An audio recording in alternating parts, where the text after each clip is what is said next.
Buenos días a todos, a los que ven y escuchan. Este es el noticiero In The News, transmitido desde Mérida, Yucatán. Los saluda Natalia Solís. El día de hoy, 4 de marzo de 2023, estaremos hablando como siempre de la literatura indígena, pero esta vez será mucho más interesante, pues nos meteremos más a fondo explicando en qué consiste y podremos ver ejemplos de otras obras con su explicación de la época.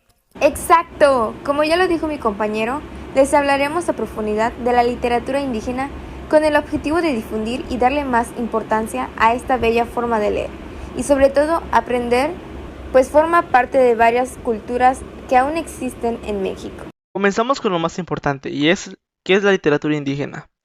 Este tipo de literatura es una forma de perpetuar el conocimiento oral, es decir, cuando un indígena escribe sobre su propio pueblo, está traduciendo para escribir sus experiencias que ha aprendido a través de la experiencia cultural, su familia, sus raíces, habla sobre el origen de su esencia, es lo que has aprendido y a lo que le debes respeto, y lo que realmente eres, porque hablas con propiedad de lo que sabes. Por lo general, son libros que no tienen propósito comercial y que a menudo son invisibles. Así es, lo que dijo mi compañero, tiene toda la razón, pues mayormente son hechos históricos que pasaron en pueblos indígenas. Algunas características de esta literatura son: 1. Se basaba en los problemas de los indígenas. 2. Crearon algo que se llama experimentalismo formal. Esto era una forma de unir la ficción con el realismo social. 3. Denunciaron los abusos que vivían contra ellos. 4. Poseen heterogeneidad, es decir, no tenían cronología específica, además de los temas llevaban a divagaciones. 5. Sus temas se basaban en amor, deidades, amor imposible y cultura. Es muy interesante conocer sobre las tradiciones, hechos históricos y muchas cosas más que pasaron años atrás. Sin embargo, ¿sabes por qué es importante conocer este tipo de literaturas? Bueno, te explico. La literatura indígena es importante porque sigue vigente como una expresión artística, una idea central en la búsqueda de la identidad ética a través de su lengua e historia. Es importante saber un poco de literatura para conocer sobre las antiguas poblaciones, de sus actividades, culturas. La literatura se da a conocer por libros, poemas, y hay varias maneras de conocer este tema. En la actualidad, la literatura indígena da a conocer las experiencias que han pasado a lo largo de su vida y se basan en sus experiencias que han tenido, y les motiva a hacer libros de poemas o cuentos. Y ya que sabemos con claridad qué es la literatura indígena y su importancia, les hablaremos sobre 5 autores de este tipo de literatura, los cuales van de la época prehispánica hasta la actualidad. Como primer autor tenemos a Antonio Mediz Bolio, que nació en Mérida, Yucatán, el 13 de octubre de 1884 y falleció en la Ciudad de México el 15 de septiembre de 1957. Una de sus célebres obras fueron La tierra del faisán y el venado, 1922, Suerte bohemia, 1905, Suerte perra, 1907, entre otras lecturas. El segundo es Eduardo Luiquín Romo, nacido el 6 de febrero de 1896 en Sauyula, Jalisco, y murió en la Ciudad de México el 23 de enero de 1971. Se dedicó al periodismo y a las letras, cuya producción incluye cuentos, ensayos, novelas, autografía y artículos literarios.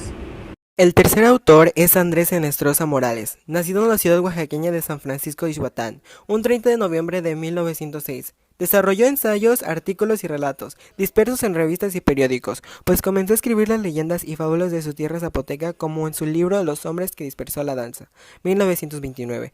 El cuarto es Gregorio López y Fuentes, que nació el 17 de noviembre de 1897 en Xochicotlán, Veracruz, y murió el 11 de diciembre de 1966 en la Ciudad de México. Se dedicó al periodismo y a la docencia de literatura, y unas de sus lecturas más famosas fueron Tierra, Milpa, Motrero y Monte, etc. Y por último está Francisco Rojas González, nacido en Guadalajara en el año 1904 y murió en el año 1951. Fue un escritor mexicano, autor de la recopilación de relatos breves El Diosero, una destacada obra en la línea de la narrativa indigenista hispanoamericana, que a lo largo de su primera mitad del siglo XX cultivaron Alcides Arguedas Jorge y Casa o Ciro Alegría, entre otros. Su literatura se basa en novelas y relatos cortos, caracterizados por su gran sencillez. Para finalizar y pasar a otro apartado, les recitaré un pequeño cuento, el cual dice: cuenta que hace muchos años el Señor del Cielo creó la tierra y a 12 hombres inmortales para cargarla sobre sus hombros. Cuando estos se cansan y la cambian de posición, se originan los temblores. Más tarde creó los primeros hombres mortales, pero fueron ingratos con él y les mandó el diluvio. A los sobrevivientes los convirtió en monos y a los niños que murieron en estrellas.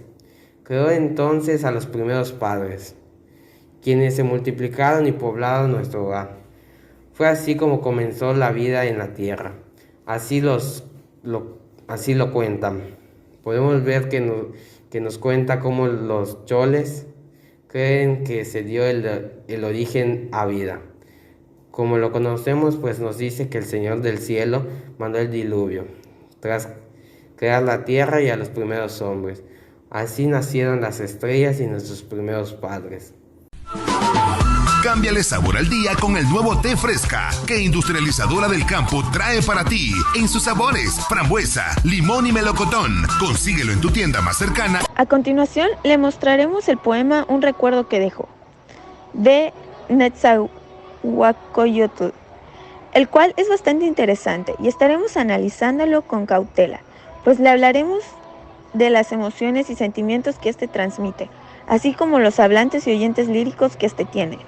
Asimismo, sobre las figuras y palabras claves, su verso o estrofa, donde este se encuentra y el significado o simbolismo que toma en el poema. Primeramente hablaremos sobre el significado del poema estrofa por estrofa, empezando con la de ¿con qué he irme? Es decir, si con alguna carga o peso es con la que se debería ir de este mundo. Después está, nada dejaré en pos de mí sobre la tierra, lo que nos hace referencia a alguna herencia o legado que ha de dejar en la tierra después de que se vaya del mundo. Asimismo está cómo ha de actuar mi corazón, que en nuestra opinión hace referencia a si ha de tener algún miedo o tristeza, sentimiento hacia alguna situación que esté pasando, que lo interpretaremos como la muerte. Igualmente está, ¿acaso en vano venimos a vivir, a brotar sobre la tierra? ¿Qué podríamos traducirlo con un interrogante de si solo vivimos en vano? Si no hacemos lo que disfrutamos, lo que nos gusta, o si vinimos a brotar, a dejar una huella, un cambio, y sobre todo que disfrutemos todo lo que hagamos. Y por último nos deja con dos estrofas, los cuales son, dejemos al menos flores, dejemos al menos cantos. Lo que nos quiere decir que al menos dejemos halagos con las flores, o con los cantos dejemos algo para recordar. Después de analizar el texto, podemos decir que nos da un mensaje hacia la muerte, el que dejaremos en este mundo, el por qué venimos al mundo, nuestra misión, si solo es en vano o realmente vale la pena. En cuanto al hablante lírico, que es la expresa de sus emociones o sentimientos en el poema, que en este caso sería Netzahualcóyotl, pues podemos ver que él nos está escribiendo algo que quiere transmitir, y el oyente lírico es como nos dice el nombre de quien escucha y quien es dirigido, que en este caso sería la humanidad, pues se dirige al público en manera reflexiva. La primera figura retórica la podemos encontrar en la estrofa 6, y es, dejemos al menos flores. Centrándonos en la palabra flores. Para nosotros significa que a pesar de todo lo malo que puede pasar, siempre tenemos que tener un lado bueno, incluso una esencia de nosotros mismos. Inclusive, cuidar de uno mismo, así como de las demás personas. La segunda figura retórica es cantos y se encuentra en la estrofa 7. Esto nos hace pensar que se refiere a palabras en cosas buenas, que lo podemos decir a la gente que nos rodea, puesto será lo único que tendrán después de pasar a otro mundo. La tercera figura es, pero antes de continuar iremos a un rápido corte comercial. Nos vemos. En las mañanas y por las tardes te hemos acompañado por más de 2 décadas, porque sabemos que te mereces un pan más natural, más nutritivo y más sabroso. Después de analizar ese increíble poema, nos centraremos en una tradición indígena, la cual es los valores de Papantla. Empezaron porque son comúnmente ubicados en Veracruz. Son llamados hombres pájaros. pues estos están conformados por 5 personas, 4 valores, los cuales vuelan encima de una tabla atados a un poste representando los 4 puntos cardinales, y una persona más ubicada encima del poste, el cual toca la música. Más que nada tiene un origen prehispánico que al principio fue tomado como un juego, porque originalmente el atuendo consistía en trajes de plumas de aves que representaban águilas, búhos, cuervos, guacamayos, quetzales, etc. Esta tradición va con el fin de solicitar a los dioses su benevolencia para que les concedieran lluvias generosas que devolvieran su fertilidad a la tierra. Los elementos para realizar esta danza con un mástil, el cual se encuentra incrustado al suelo, en cuyo extremo superior soporta el tecomate, manzana o mortero. El tecomate es un aparato giratorio y el principal punto de apoyo y equilibrio de los danzantes. Asimismo, se usa el cuadro o bastidor en donde se apoyan los voladores que se lanzarán al vacío, sujetos únicamente por las sogas del lazo amarrado y enrollados a los triquetes del mástil.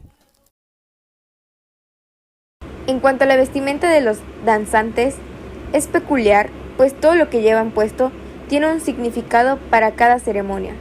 El volador se cubre la cabeza con paliacate, sobre el que se coloca un gorro cónico que tiene un pequeño penacho multicolor, en forma de abanico que disimula el copete de un ave, además de simbolizar los rayos solares.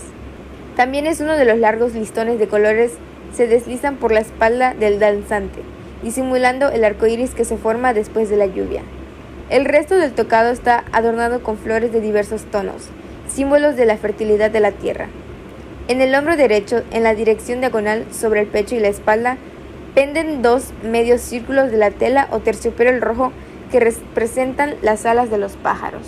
Mientras que la cintura del volador por delante y por detrás nuevamente se aprecian los 2 semicírculos con motivos similares a los antes mencionados. Y por último, el pantalón de tono rojo muestra a la altura de las pantorrillas adornos de Shakira y espiguilla. En la parte inferior se aprecian los flecos dorados, rematados por los botines de piel con tacón alto. El empleo de color rojo es considerado como representativo de la sangre de los danzantes muertos y la calidez del rey. Eso ha sido todo por hoy, queridas personas. Esperamos de todo corazón que hayan aprendido sobre esta hermosa literatura, de las tradiciones y sobre todo de las demostraciones. Ha sido un honor para nosotros estar con ustedes el día de hoy y compartirles conocimientos nuevos. Esperamos que nos sigan acompañando y nos vemos en una próxima emisión. ¡Hasta luego!